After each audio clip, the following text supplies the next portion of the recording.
Singular noun আর uncountable নাউনের সাথে ডিটারমিনারের ব্যবহার নিয়ে একটা বিশাল ঝামেলা আমাদের হয়। সেটা নিয়ে আমি এখানে একটু কথাবার্তা বলার চেষ্টা করছি।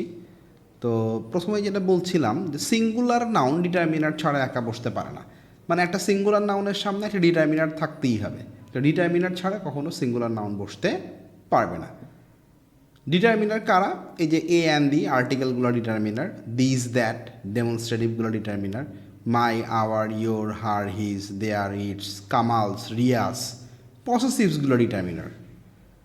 যেমন এখানে আমি একটা সেন্টেন্স বলছি আই হ্যাভ ক্যাট, এটা কিন্তু ভুল বাক্য। কারণ কি? কারণ ক্যাট একটা সিঙ্গুলার নাউন, ক্যাটের আগে কিন্তু ডিটারমিনার বসাইতে হবে। সো কী বলতে হবে? বলতে হবে আই হ্যাভ এ ক্যাট অথবা আই হ্যাভ ক্যাটস। ক্যাটস বললে কিন্তু সমস্যা নাই, প্লুরাল নাউনের সামনে ডিটারমিনার নাও বসতে পারে। তাহলে আই হ্যাভ এ ক্যাট অথবা আই হ্যাভ ক্যাটস।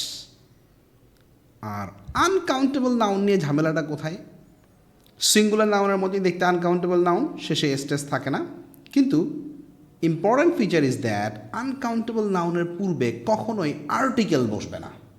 আনকাউন্টেবল নাউনের পূর্বে আর্টিকেল বসানো যাবে না। তাহলে I have a oblique an oblique the information কী হবে? এইখানে আসলে কিছুই হবে না, এও হবে না, অ্যানও হবে না, দিও হবে না। কি হবে? I have information. যদি ইনফরমেশনটা আনকাউন্টেবল নাউন, সো এর পূর্বে এও হবে না, অ্যানও হবে না, দিও হবে না। বাট আনকাউন্টেবল নাউনের পরে যদি একটা অফ থাকে তাহলে আবার এর পূর্বে দি বসাইতে হয়। মানে সোজা কথা হলো আনকাউন্টেবল নাউনটাকে যদি নির্দিষ্ট করে দেওয়া হয় তখন তার পূর্বে আবার দি বসে। যেরকম এখানে আমি বলছি I have a oblique an oblique the information of the world.